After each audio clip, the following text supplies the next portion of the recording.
They say you never really know someone until money's involved. I learned that lesson at 57 when my stepdaughter's tears got me thrown out of my own house. Her accusations seemed believable. Her fear looked real. Even the police showed up. My name is Garrett Davenport. I'm 57 years old, and until that Tuesday night in Columbus, Ohio, I thought I understood how the world worked. You show up, you do your job, you treat people right, and things generally work out. I'd spent 32 years keeping the city's water treatment facility running, making sure every home had clean water flowing through their pipes. Not glamorous work, but honest. The kind of work that lets you sleep at night knowing you did something that mattered. 15 years of marriage ended when my wife believed my stepdaughter's lie and kicked me out. "Get out. You don't belong here," Pamela yelled that night, her voice shaking the kitchen walls. I left quietly, walked straight out into the storm without arguing. 2 hours later, the sheriff called. When I told them what happened, they went silent. That silence told me more than any words could. But I'm getting ahead of myself. Let me back up to how it all started, because the truth is, maybe I should have seen it coming. Maybe there were signs I ignored, red flags I explained away because I wanted to believe in the family I'd built. Or maybe some people are just wired to take advantage. And I was convenient. I met Pamela at a church potluck 7 months after my divorce from Jennifer was finalized. Jennifer and I had been high school sweethearts who grew into different people. No drama, no betrayal, just two folks who realized they worked better as co-parents than spouses. We split everything fair, stayed civil for our kids, Spencer and Olivia. Jennifer remarried a good man named Michael who treated my kids right. I respected that. Pamela seemed like a breath of fresh air back then. She had this way of laughing that filled a room, made you feel like you were the only person she wanted to talk to. She'd been through her own rough patch, raising her daughter Allison mostly on her own after Allison's father disappeared when the girl was 6. I admired that resilience. I thought I understood her struggle. Allison was 13 when Pamela and I got married. Quiet kid, always on her phone, but polite enough. She called me Garrett instead of anything resembling Dad, which was fine. I never tried to replace her father. I just tried to be steady, reliable, someone she could count on if she needed it. Spencer and Olivia were already out of the house by then. Spencer had moved to Boston for law school, eventually becoming a federal prosecutor. Olivia went to Seattle for medical school, specialized in cardiothoracic surgery. They visited when they could, called every week. Good kids who'd grown into good adults.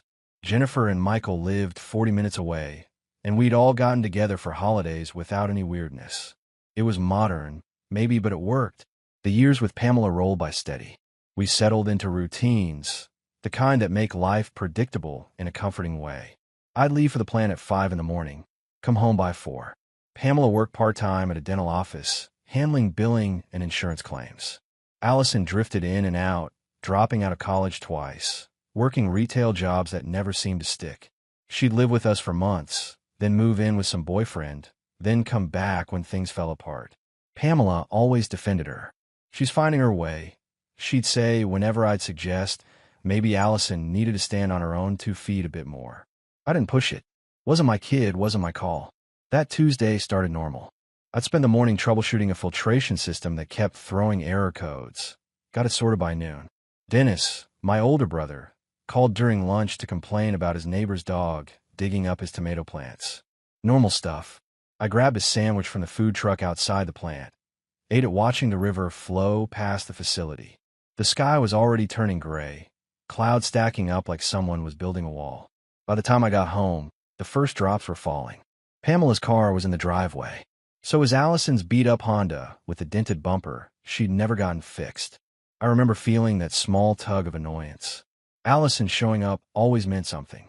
Money troubles, boyfriend troubles, some crisis that needed fixing. I walked in through the side door that led into the kitchen. Pamela was at the stove, stirring something that smelled like tomato sauce. Allison sat at the table, scrolling through her phone, earbuds in. She didn't look up. "Hey," Pamela said, her voice a little tight. I noticed, but didn't think much of it. Could have been a long day at work, could have been anything.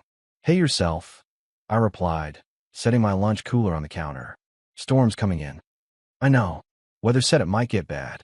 I washed my hands at the sink, the water running over my knuckles while I stared out at the backyard. The maple tree I'd planted the year we got married swayed in the wind, leaves flashing silver side up. That's how you know a storm's close. Allison finally pulled out one earbud. "Garrett," she said, her voice flat.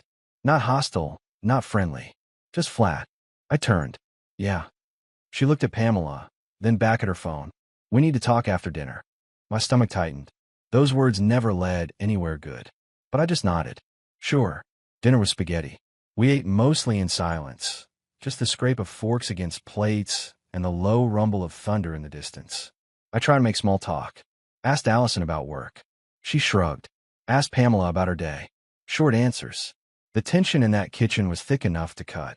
And then, right as I was finishing my plate, Allison set down her fork and said the words that would blow my life apart. "I found something on my computer. Someone's been accessing my accounts." I stared at Allison, trying to make sense of what she just said. "Someone's accessing your accounts? What do you mean?" She pulled her phone out and tapped the screen a few times, then turned it toward Pamela, not me. "Look, login attempts from this address. Multiple times over the past 2 weeks." Pamela leaned in, her face going pale. I moved around the table to see, but Allison shifted away slightly, keeping the screen angled toward her mother. "Let me see," I said, keeping my voice level. Allison finally turned the phone toward me. The screen showed what looked like a security log, timestamps and IP addresses I couldn't verify without closer inspection. "This is our home network," she said, her voice trembling just enough to sound scared. "Someone here has been trying to get into my banking information." My mind went into troubleshooting mode automatically. Could be malware. Could be someone piggybacking on our Wi-Fi. "Did you click any weird links lately?" "Don't do that," Allison snapped. "Don't try to explain it away like I'm stupid." "I'm not saying you're stupid. I'm saying there are a dozen reasons this could happen that don't involve anyone in this house deliberately." "There are messages too," Allison interrupted. She swiped to something else. "In my email. Threatening messages." Pamela's hand went to her mouth. "What kind of threats?" "Saying I should watch my back. That I don't deserve what I have. That someone's keeping track of everything I do." Allison's eyes filled with tears, her voice breaking. "I'm scared, Mom." I felt ice slide down my spine. "Allison, I need to see those messages." "What?" She looked straight at me, and I saw something in her eyes I couldn't quite name. "So you can delete them?" The accusation hung in the air like smoke. Pamela stood up slowly, looking between us. "Allison, what are you saying?" "I'm saying the logins come from this house. I'm saying the messages started right after I told Garrett I was looking at apartments again." Her voice got stronger now, more confident. "I'm saying I feel unsafe here." That last word, unsafe, hit like a hammer. I'd heard it used before, knew exactly what kind of weight it carried. Once someone says they feel unsafe, every denial sounds like gaslighting. Every explanation sounds like manipulation. "Pamela," I said carefully, "this is not what it looks like." But my wife wasn't looking at me anymore. She was looking at her daughter, at the tears streaming down Allison's face, at the phone clutched in her trembling hands. I watched my wife's expression shift from confusion to something harder, something protective and fierce. "How long has this been happening?" Pamela asked Allison quietly. 2 weeks. Maybe more." Allison wiped her eyes. I didn't want to say anything. I didn't want to cause problems. But tonight I found another one, and I can't anymore. Outside, thunder rumbled closer. Rain started hitting the windows and sheets. I stood there in my own kitchen, watching my stepdaughter perform fear while my wife bought every word. "I haven't touched your accounts," I said flatly. "I wouldn't even know how to access them." Allison let out a bitter laugh. "You work with water treatment systems. You understand networks and computers better than anyone I know." The word leave came out of Pamela's mouth like a judge's verdict. Final. Absolute. I looked at my wife of 15 years, standing in our kitchen with her arms wrapped around her daughter, and I didn't recognize her. The woman I'd married wouldn't have jumped to conclusions. She would have asked questions, demanded proof, given me a chance to defend myself. But that woman was gone, replaced by someone who'd already made up her mind. "You want me to leave?" I said slowly, making sure I heard right. "Our home. The house I've been paying for since before we even met." Pamela flinched, but didn't back down. "I need you to go. Just for tonight. Until we can figure this out." "Figure what out?" I didn't do anything. I kept my voice steady, but my hands were shaking. I shoved them in my pockets so they wouldn't see. You're throwing me out based on accusations you won't even let me examine. Allison pressed closer to her mother. I showed you the messages. I showed you the login records. You showed your mother. I corrected. You made damn sure I couldn't get a good look at any of it. Because you just delete everything. Allison's voice rose, tears flowing harder. You'd cover your tracks like you've been doing all along. I turned to Pamela, ignoring Allison completely. You really believe this? You really think I'd threaten your daughter? Pamela's eyes were wet now, too. I don't know what to believe, Garrett. But she's scared, and I can't. Her voice broke. I can't risk it. If there's even a chance. There's no chance because I didn't do it. I heard my voice getting louder and forced it down. Losing my temper would only make this worse. Pamela, think. When have I ever given you reason to doubt me? When have I ever been anything but straight with you? She looked away. That hurt worse than if she'd slapped me. Outside, the storm unleashed. Rain hammered the roof. Wind shrieked around the corners of the house. Lightning flashed, turning the kitchen stark white for a heartbeat. The power flickered but held. Just go, Pamela whispered. Please, just for tonight. I stood there another moment, waiting for her to change her mind, to see reason, to remember who I was. But she just stared at the floor, one arm around Allison, who was sobbing into her shoulder. Fine, I said. The word tasted like ashes. I'll go. I walked to the coat rack by the side door and grabbed my work jacket, the heavy canvas one with reinforced shoulders. My keys were in the bowl on the counter next to Pamela's. I picked them up, the metal cold against my palm. Garrett, Pamela started. I held up a hand. Don't. Just don't. I walked out into the storm without looking back. The rain hit me like a fist, soaking through my shirt in seconds. I jogged to my truck, climbed in, slammed the door. Water dripped from my hair, ran down my face. I couldn't tell if it was rain or something else. I started the engine and backed out of the driveway. Through the rearview mirror, I saw them in the kitchen window. Pamela holding Allison, both of them watching me leave. The house glowed warm and safe behind them. My house, my name on the deed. And they just throw me out like I was nothing. I drove with no destination in mind, just following the white lines on the road, windshield wipers beating a rhythm that matched my pulse. The radio played something country and sad. I turned it off. My phone buzzed in my pocket. I pulled it out at a red light. Text from Dennis. Storm's getting bad. You good? I stared at the message for a long time before typing back. Can I crash at your place tonight? His response came immediately. Doors unlocked. What happened? Tell you when I get there. Dennis lived in a small ranch house on the west side of Columbus, the kind of neighborhood where people minded their own business but still waved when you drove past. I pulled up around 9:30, my truck's headlights cutting through sheets of rain. He opened the door before I could knock, took one look at me, and stepped aside. Get in here before you drown. I dripped water all over his entryway. Dennis disappeared and came back with a towel and a dry t-shirt. Bathroom's down the hall. Coffee's on. I changed in the bathroom, staring at myself in the mirror over his sink. I looked older than I had that morning, tired in a way that sleep wouldn't fix. I dried my hair, pulled on the shirt Dennis had given me. It said Columbus Clippers across the front, a baseball team neither of us followed. When I came out, Dennis handed me a mug of coffee, black and strong enough to strip paint. We sat at his kitchen table, the only sound the rain against the windows and the hum of his refrigerator. So, Dennis said finally, you gonna tell me, or do I have to guess? I told him everything. The accusations, the messages I wasn't allowed to see, Allison's tears, Pamela's choice. Dennis listened without interrupting, his face getting harder with each detail. When I finished, he sat back and let out a long breath. That's a setup. I know it is. Question is, why? What's Allison get out of running you off? I've been asking myself the same thing during the drive over. I don't know. We barely interact.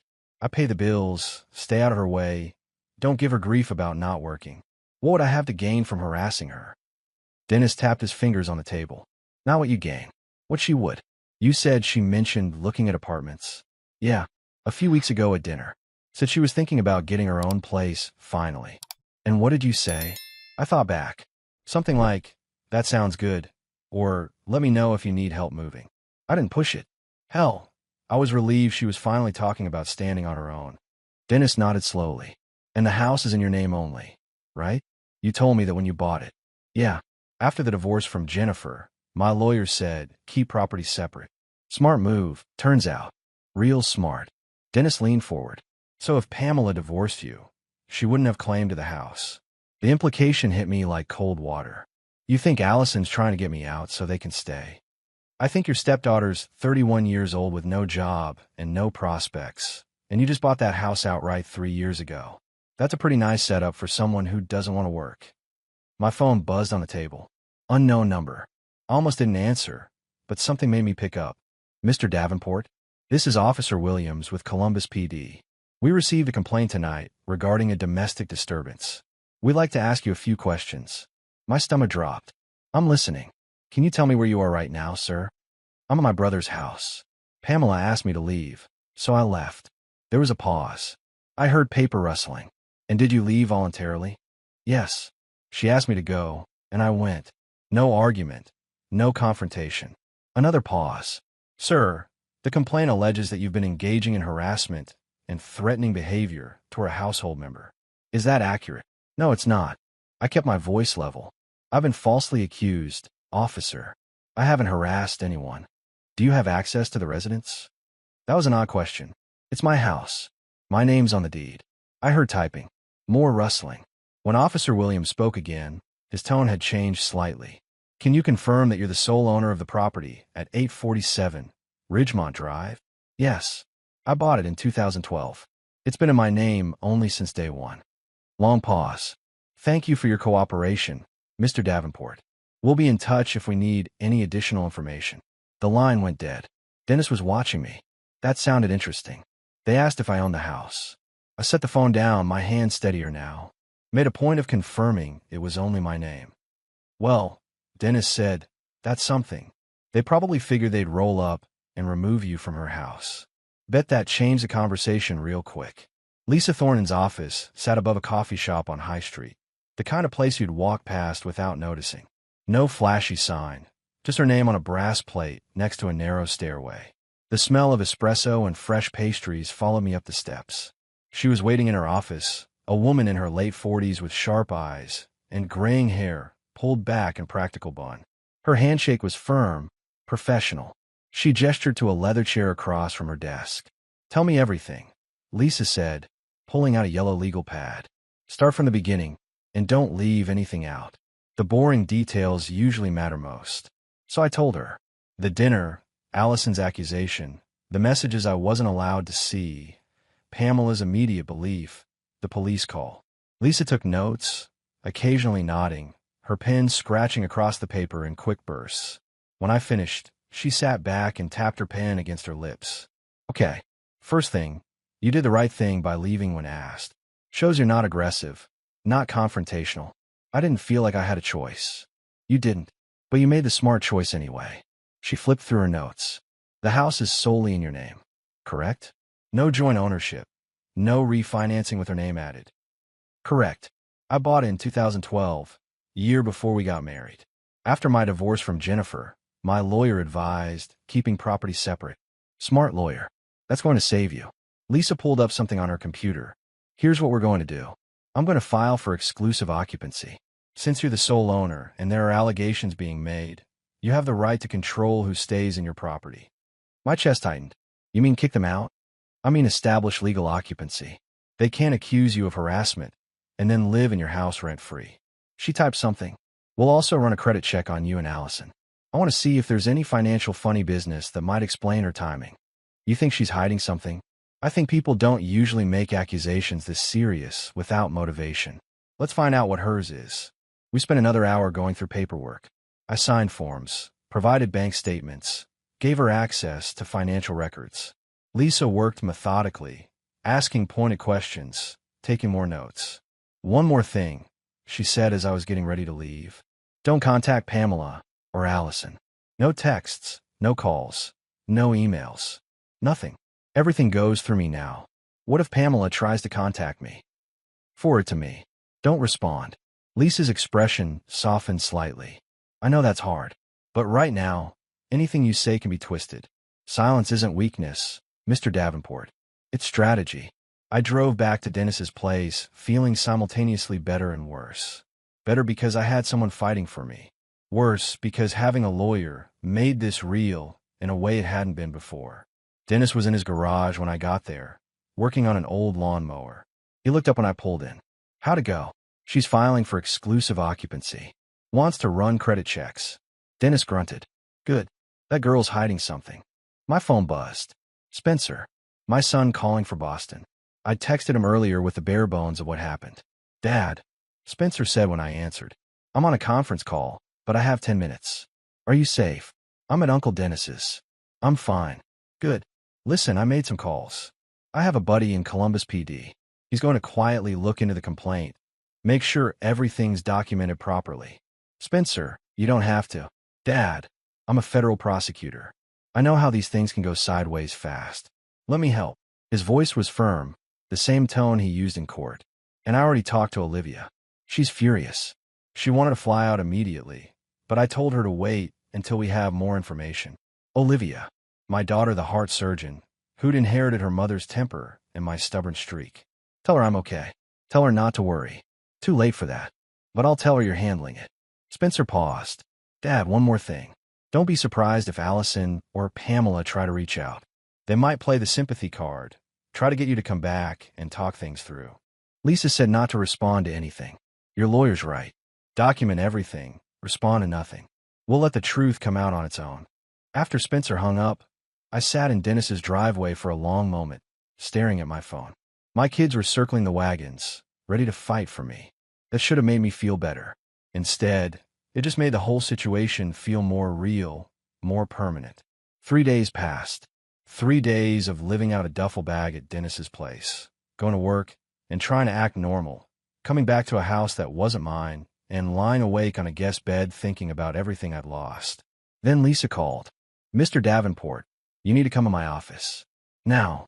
The urgency in her voice got me moving. I was there in 20 minutes.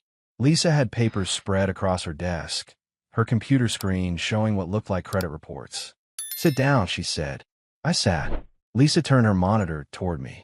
This is Allison's credit report. Or rather, what's been done in your name. My stomach dropped as I scanned the screen. Store credit cards I'd never opened. A personal loan I'd never applied for. A credit line at a furniture store I'd never visited. All tied to my address. Some already in collections. She's been using my information? I asked, my voice hollow. Not just using it. She's been systematically committing identity fraud for at least 6 months. Lisa pulled up another screen. Look at the dates. Most of these accounts were opened right after she moved back in with you last fall. I stared at the numbers. Thousands of dollars. Maxed out cards, missed payments, my credit score dropping like a stone. There's more. Lisa handed me a printed email. This is from a private investigator I hired. Very discreet, very good at his job. He's been watching your house. I read the email. Allison had been having visitors.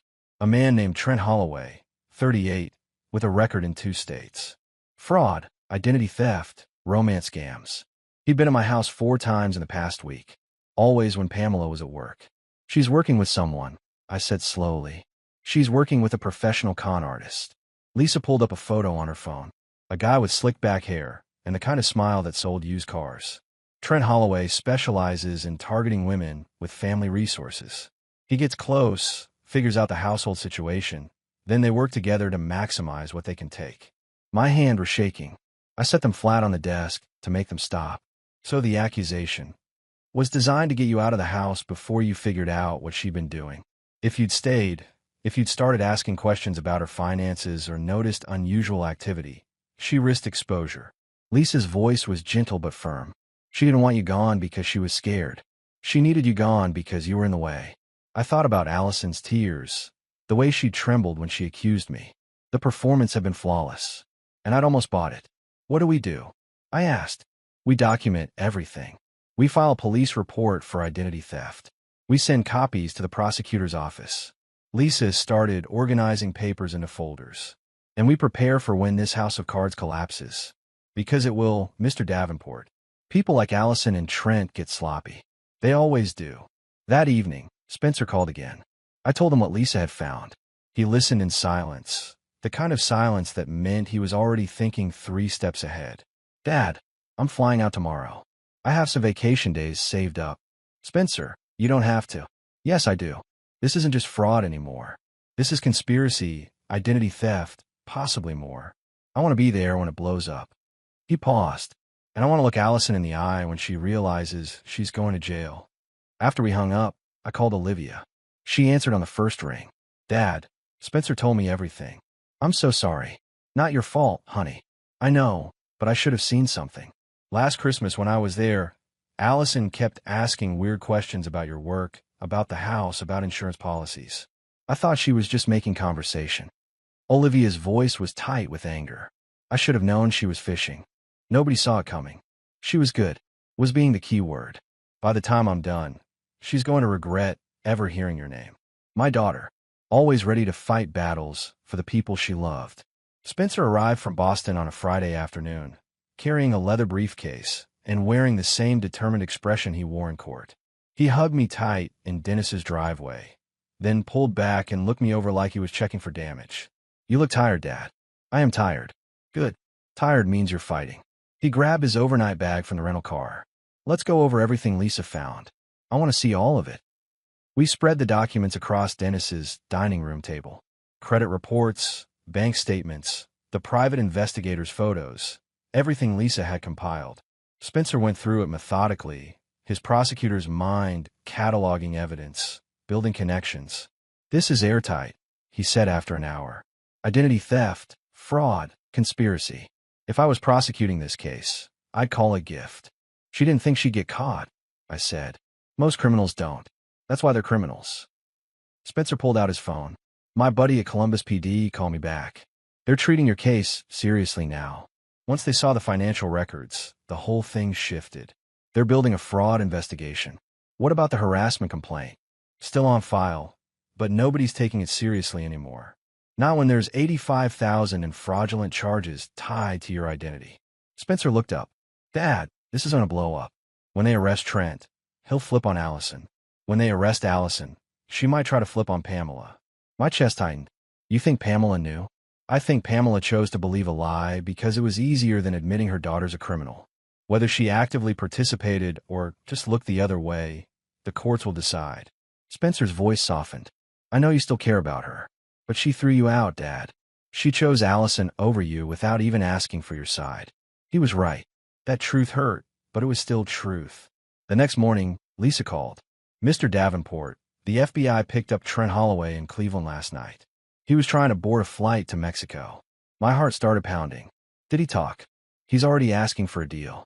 They usually do when facing federal charges. Lisa's voice was crisp, professional. The prosecutor wants to meet with you Monday morning. They're building a case, and you're the victim here. They'll need your testimony. I'll be there. One more thing. The court approved our motion for exclusive occupancy. The sheriff will serve notice to Pamela and Allison Monday afternoon. I sat down hard on Dennis's couch. It was really happening. After everything they'd done, after all the lies, justice was finally moving. Spencer was watching me from the kitchen doorway. FBI got him. I nodded. Good. The dominoes are falling. That afternoon, Olivia called. Dad, I'm flying out tomorrow. Don't argue. I've already arranged coverage at the hospital. Honey, you don't need to. Yes, I do. Spencer's there. I should be too. Her voice was firm. Besides, I want to be there when they serve that notice. I want to see Allison's face when she realizes she's lost. Sunday evening, Olivia arrived. She hugged me even tighter than Spencer had, and when she pulled back, there were tears in her eyes. I'm so sorry this happened to you, she said. Not your fault. I know, but I should have seen something. She always gave me a weird vibe. Olivia wiped her eyes. Is there anything I can do? You're here. That's enough. Monday morning came cold and clear. Spencer, Olivia, and I met with the prosecutor, a sharp woman named Rachel Hendricks who specialized in financial crimes. She walked us through what would happen next. We're charging Allison Davenport with identity theft, wire fraud, and conspiracy, she said. Trent Holloway is cooperating fully. He's already given us detailed testimony about how they planned this, how they targeted you specifically. Why me? I asked. Because you were convenient, stable income, good credit, a house with equity, and because Allison had access. Rachel's expression was sympathetic but professional. Mr. Davenport, people like this prey on trust. You did nothing wrong except believe in family. At 2 o'clock, The sheriff's cruiser pulled up to my house on Ridgemont Drive. I was parked down the street with Spencer and Olivia, watching from a distance. Lisa had advised us to stay back, let the law handle it. The sheriff walked up to the door, knocked, waited. Pamela answered. Even from a distance, I could see her face go pale as he handed her the papers. Then Allison appeared behind her. The sheriff said something. Allison's mouth opened in what looked like a scream. "That's it," Spencer said quietly. "That's the moment she realizes she's done." The eviction notice gave them 72 hours to vacate. 3 days to pack up and leave the house I'd bought, the life I'd built. Lisa said it was standard procedure, that the court was being generous given the circumstances. I spent those 3 days at Dennis's place, trying to work, trying to sleep, mostly just existing in a strange limbo between my old life and whatever came next. On day 2, Pamela called. I stared at her name on my phone screen, remembering Lisa's instructions. No contact. I forwarded the call to Lisa and texted Spencer. She called. I wrote. "Don't answer." He replied immediately. "Let the lawyer handle it." Pamela called 4 more times that day. Left voicemails I didn't listen to. Sent texts I didn't read. By evening, Lisa forwarded me a message. "Ms. Davenport wants to meet. She says she didn't know about the fraud. Should I arrange it?" I showed the text to Spencer and Olivia. We were sitting in Dennis's living room, the TV on, but nobody watching it. "What do you want to do?" Olivia asked. "I want to know if she really didn't know." I admitted. "I want to look her in the eye and hear her say it." Spencer frowned. "Dad, it could be a trap. She could be recording, trying to get you to say something she can use. Let her. I haven't done anything wrong." Lisa arranged the meeting for the next morning at her office. Neutral ground, with Lisa present as witness. Pamela came alone, looking 10 years older than when I'd last seen her. Her eyes were red, her face drawn. We sat across from each other at Lisa's conference table. The silence was heavy, suffocating. "I didn't know," Pamela said finally, her voice barely above a whisper. "I swear to you, Garrett, I didn't know what she was doing. But you believed her when she accused me." Pamela flinched. "She's my daughter." She was crying. She was scared. She was lying. My voice came out harder than I intended. "And you chose to believe her lie instead of trusting the man you've been married to for 15 years. Tears spilled down Pamela's cheeks. I know I was wrong. But she's my daughter, Garrett. What was I supposed to do? You were supposed to ask questions. You were supposed to demand proof. You were supposed to remember who I am." I leaned forward. "Did you ever, even once, stop and think that maybe I was telling the truth?" She looked away. "That's what I thought." I sat back. "You threw me out into a storm based on accusations you never verified. You changed the locks on my house. You called the police on me. And now that it's all falling apart, now that Allison's going to jail for what she did, you want me to what? Forgive you? Take you back. I want you to understand. I understand perfectly. I understand that when it mattered most, you chose her over me, even though she was lying, even though I'd never given you reason to doubt me." I stood up. "We're done, Pamela. The house is mine. The marriage is over. And I want you gone by tomorrow." Pamela sobbed. "Please, Garrett. Please don't do this." "I didn't do this. You did." I looked at Lisa. "Are we finished here?" Lisa nodded. I walked out without looking back. Spencer and Olivia were waiting in the hallway. Neither of them said anything, just fell in a step beside me as we left the building. Outside, the November air was cold and clean. I took a deep breath, let it out slowly. "You okay?" Olivia asked. "Yeah," I said, and realized I meant it. "I think I am." That night, I drove past my house one last time. Pamela's car was still there, lights on inside. I could see shadows moving behind the curtains, packing, preparing to leave. I didn't feel victorious. I didn't feel vindicated. I just felt tired and sad and ready for this chapter to be over. The next day, they were gone. The sheriff's cruiser sat at the curb on a cold Tuesday morning in December, 3 weeks after Pamela and Allison had vacated. I stood on the sidewalk in front of my house, hands in the pockets of my work jacket, watching as the cruiser door opened. Sheriff Deputy Matthews stepped out, folder under his arm, his breath making small clouds in the frozen air. Across the street, Mrs. Reynolds had her curtain pulled back. 2 other neighbors stood on their porches, coffee mugs in hand. Word had gotten around the neighborhood about what really happened. About the lies, the fraud, the manufacturer crisis. People who'd avoided my eyes for weeks now nodded when they saw me. The deputy walked up my driveway with purpose. I called him myself earlier that morning, told him I wanted to be present when the final paperwork was served. Lisa had approved it, said it was my right. Mr. Davenport, Deputy Matthews said, extending his hand. The final judgment came through yesterday. The property is legally and exclusively yours. All contested claims have been dismissed. I shook his hand, felt the solid weight of those words settle over me. Thank you, Deputy. There's more. He opened his folder. Allison Davenport was arrested yesterday afternoon. Federal marshals picked her up at a motel in Cincinnati. She's being charged with identity theft, wire fraud, conspiracy, and obstruction. Her boyfriend already testified against her in exchange for a reduced sentence. My chest tightened, not with satisfaction, but with something more complicated. Relief mixed with sadness. Justice mixed with the bitter taste of betrayal. What about Pamela?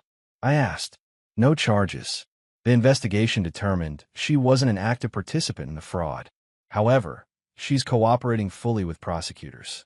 Deputy Matthews's expression softened slightly. For what it's worth, she's devastated. Lost her daughter to prison, lost her marriage, lost her home. That's consequence enough for some people. I thought about Pamela, about the woman I'd married 15 years ago who'd laughed at my terrible jokes and made me believe in second chances. Then I thought about the woman who'd screamed at me to get out, who'd chosen a lie over 15 years of truth. Yeah, I said quietly. I suppose it is. The deputy handed me the paperwork. You're free and clear, Mr. Davenport. The house is yours. The debts created in your name have been discharged, and your credit is being restored. The court also ordered restitution, though realistically, you won't see most of that money. I don't care about the money. I care about my name being cleared. It is. Completely. Deputy Matthews tipped his hat. Have a good day, sir. He walked back to his cruiser and drove away. I stood there on my front lawn, the December wind cutting through my jacket, and felt the weight of 3 months lift off my shoulders. Spencer and Olivia came out of the house, where they'd been waiting inside. They'd both taken the week off to be here for this moment. It's done, Olivia asked. It's done. Allison's arrested. The house is mine. It's over. Spencer put his hand on my shoulder. How do you feel? I looked at my house, at the door I'd walked through 1,000 times, at the windows that had glowed warm through so many winters. Like I can breathe again. That afternoon, Jennifer called. My first wife, who'd been following the case through Spencer and Olivia. Garrett, I just wanted to say I'm sorry this happened to you. And I'm glad it's over. Thanks, Jen. That means something. You deserve better than what Pamela did. You always deserve better. She paused. Michael and I are having Christmas dinner at our place. The kids will be there. You should come. You shouldn't be alone for the holidays. The invitation caught me off guard. I don't want to intrude. You're not intruding. You're family. Just because we're divorced doesn't mean we stop caring about you.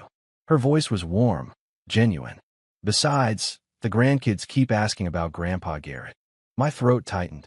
I'll be there. Thank you. After we hung up, I walked through my house room by room. It was empty now, just bare walls and floors. Pamela had taken most of the furniture, left gaps where our life together used to be. But those were just things. The bones of the house were still solid, still mine. I could start over. I could fill these rooms with new memories, better ones. Or I could sell it, move on completely, find someplace without ghosts. Either way, I was free to choose. That freedom was worth more than anything I'd lost. 8 months after that December morning, I stood in the same house, but it looked nothing like it had. Fresh paint on the walls, new furniture carefully chosen, pictures of Spencer and Olivia and their families scattered throughout. The kitchen had been renovated, the carpet replaced with hardwood floors. Every trace of Pamela and Allison erased, replaced with something authentically mine. Dennis was in the kitchen, complaining good-naturedly about the fancy coffee maker I'd installed. Things got more buttons than my first car. It's not that complicated. I called from the living room, where I was hanging a new picture frame. A photo from Christmas. The whole family gathered at Jennifer and Michael's place. Spencer's kids, Olivia's future husband she'd started dating in the spring. All of us together, smiling, real. The doorbell rang. I opened it to find Lisa Thornton, standing there with a bottle of wine and a genuine smile. Housewarming gift, she said, handing it over. I figured you'd earned it. You didn't have to come all the way out here. Are you kidding? I had to see what you did with the place. She stepped inside, looked around, and nodded approvingly. "This is good, Garrett. Really good." The afternoon filled with people. Spencer and his family drove in from Boston. Olivia brought her fiancé, a software engineer she'd met at a medical conference who made her laugh the way she deserved. Jennifer and Michael came, bearing casseroles and warmth. Even some neighbors stopped by, the ones who'd stood by me through the worst of it. We filled my house with conversation and laughter and the smell of good food. It felt alive in a way it never had with Pamela. It felt like home. Later, as the sun was setting and people were starting to leave, Spencer found me on the back porch. I was watching the sky turn orange and purple, the maple tree I planted years ago, swaying gently. "You did good, Dad," Spencer said, standing beside me. "Coming through something like this, it breaks some people. But you didn't break. Came close a few times. But you didn't. That's what matters." He paused. "Have you heard anything about Allison? She pleaded guilty last month. Got 7 years federal. She'll serve most of it." I took a breath. Pamela wrote me a letter. Lisa forwarded it. Long apology, lots of regret. Asked if we could talk. "What did you say?" "Nothing." I didn't respond. I looked at my son.